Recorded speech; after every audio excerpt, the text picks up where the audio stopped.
لیکن اب اسلام کو ماننے والے لوگوں کی عادتیں کچھ الگ،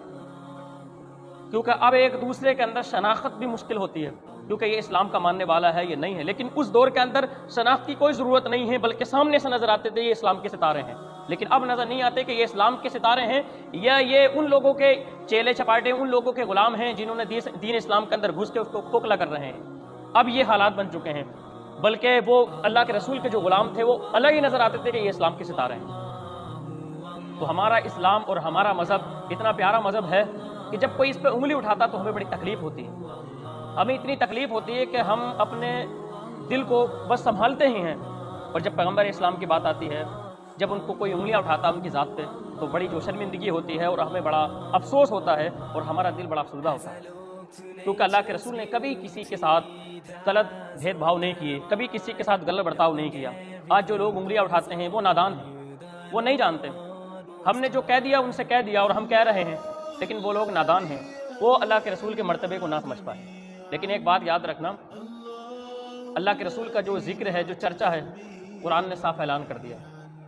وَرَفَعْنَا لَكَ ذِكْرَكَ۔ ایک آیت ہے قرآن مجید کے اندر، فرمایا کہ وَرَفَعْنَا لَكَ ذِكْرَكَ، یہ کسی عام انسان کے لیے آیت نہیں ہے، یہ اللہ کے رسول کے لیے وَرَفَعْنَا لَكَ ذِكْرَكَ۔ تمہاری جو چرچا ہے، جو تمہاری ہسٹری ہے، جو تمہارا پرچم ہے، جو تمہارا ذکر ہے، وَرَفَعْنَا لَكَ ذِكْرَكَ، مخلوق کے اندر کوئی اس کا مقابل نہیں کر سکتا۔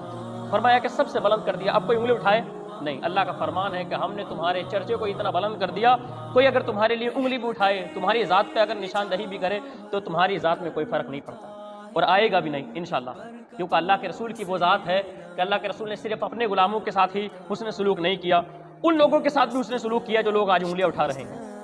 ہندوستان کے اندر جس مذہب کے ماننے والے زیادہ لوگ ہیں وہ ہندو سماج سے ہیں، لیکن آؤ اللہ کے رسول کی بارگاہ میں ایک ایسی مذہب کا لوگ جو ہندو تھا اللہ کے رسول کی بارگاہ میں حاضر ہوا، اور جب اللہ کے رسول کی بارگاہ میں حاضر ہوا تو وہ مسافر تھا، اس نے دیکھا کہ اللہ کے رسول صلی اللہ علیہ وسلم کو دیکھا تو بڑی پیار و محبت اور اخلاق کو دیکھا، تو اس نے کہا کہ ایک رات میں یہاں قیام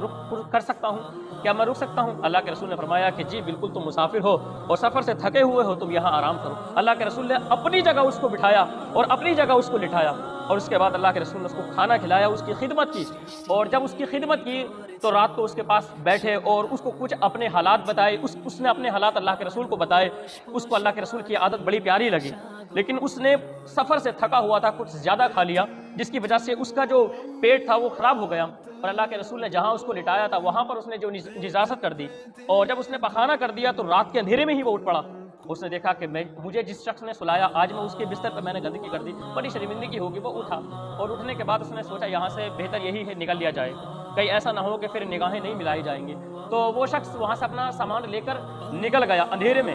لیکن ایک اس کا قیمتی سامان تھا جو اللہ کے رسول کے حجرے کے اندر ہی چھوڑ دیا اس کے مقدر میں ایمان تھا، سامان تو کوئی نہیں تھا لیکن اس کے مقدر میں ایک ایمان تھا۔ وہ واپس گیا، جانے کے بعد پھر اس کو اپنی قیمتی چیز کا خیال آیا، اس نے کہا کہ میرے یہ قیمتی سامان تو اللہ کے رسول کی بارگاہ میں رہ گیا،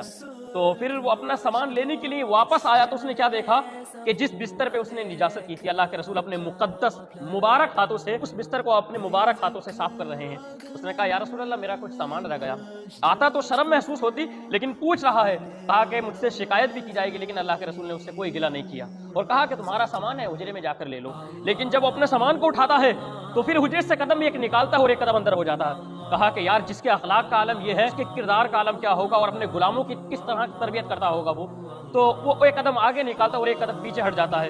اور پھر اللہ کے رسول کی بارگاہ میں حاضر ہوا تو حضور نے پھر اس سے شکایت نہیں کی، تو اسے اتنی شرمندگی ہوئی اور وہ اتنا شرم سے ٹوٹ گیا کہ اللہ کے رسول کے قدموں میں گر پڑا۔ کہا کہ یا رسول اللہ اس مذہب کی تعلیم یہ کہ جس کا بادشاہوں کے اخلاق ایسے ہوتے ہیں کہ وہ کبھی غلاموں کو، کبھی وزیروں کو، کبھی مسافروں کو ٹوکٹ آگے نہیں کرتے، بتاؤ کتنا پیارا مذہب ہے۔ اب میں نہیں چاہتا کہ میں اپنے مذہب میں جاؤں، اور یہ مذہب کتنا پیارا ہے کہ نیچوں کو بھی اونچا سمجھتے ہیں، کہا کہ میں اس مذہب کو قبول کرنا چاہتا ہوں تو مجھے کیا ملے گا؟ اللہ کے رسول نے فرمایا کہ دین اسلام کو فالو کرے گا، اس کو مانو گے تو پھر تمہارے لیے دنیا اور آخرت کے اندر خیر و عافیت کی زندگی بھی ہوگی، اور قیامت کے دن جنت جیسی نعمت بھی تمہارے حصے میں ہوگی۔ اس نے کہا کہ یا رسول اللہ آپ دیر نہ کریں، میرا کلیجہ پھٹا جاتا، آپ اسلام سے مجھے مشرف فرمائیں۔ اللہ کے رسول نے کلمہ توحید اسے پڑھایا اور اسلام کے اندر داخل کر لی۔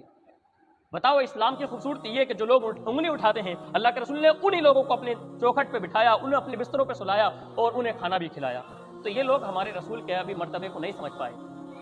یہ ان کی نادانی ہے، اس چیز کو نہیں سمجھتے۔